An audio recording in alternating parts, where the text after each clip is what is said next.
నీకు నడపచాత కాదు, నీకు నడపచాత కాక స్కీములు అమలు చేసే తెలివి లేక ఓ కేసీఆర్ అప్లపాలు చేసిపోయిండు అని పచ్చి అబద్ధాలు.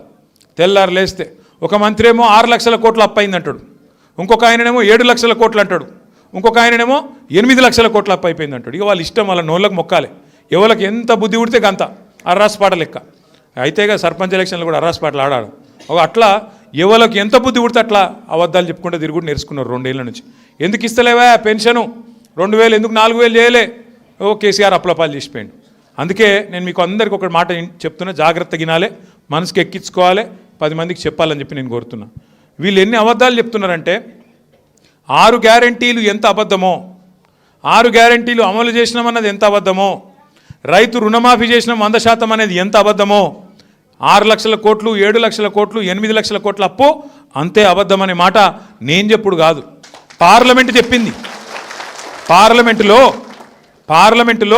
కేంద్ర ప్రభుత్వం చెప్పింది. వాళ్ళైతే మన దోస్తులు కాదు కదా, బీజేపీ వాళ్ళు చెప్తున్నారు ఇవాళ ఏమని, లెక్కలు మొత్తం తీసి 9.5 ఏళ్లలో కేసీఆర్ ప్రభుత్వం చేసిన అప్పెంత అని ఒక బీజేపీ ఎంపీ ప్రశ్న అడిగితే, మెదక్ ఎంపీ ప్రశ్న అడిగితే కేంద్ర ప్రభుత్వం సమాధానం చెప్పింది.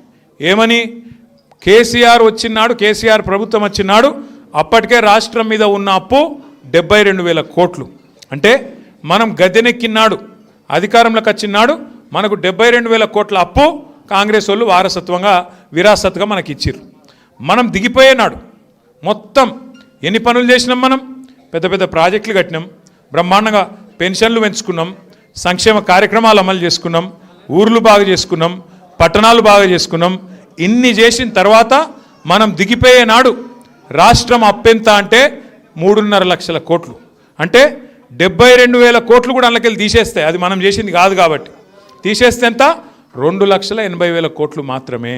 ఇది నేను మీరు చెప్పుడు కాదు, రేవంత్ రెడ్డి మనం ఒరుకున్నాడు కాదు, ఇది డైరెక్ట్గా కేంద్ర ప్రభుత్వం రిజర్వ్ బ్యాంక్ ఆఫ్ ఇండియా వాళ్ళ లెక్కలు తీసుకొని 2,80,000 కోట్ల అప్పు మాత్రమే అని వాళ్ళు స్వయంగా చెప్తా ఉన్నారు. ఇది ఎందుకు చెప్తున్నా మీకు అందరికీ అంటే, ఇవాళ ముఖం బాగలేక అద్దం బల కొట్టుకున్నట్టు నీకు నడపచాతగాక, నీకు కమిషన్ల మీద ఎక్కువయ్యి కమిషన్లు వచ్చే పనులు మాత్రమే చేసుకుంటా 2 ఏళ్ల నుంచి ఇవాళ రేవంత్ రెడ్డి గారు 6 గ్యారెంటీలు అమలు చేస్తలేడు.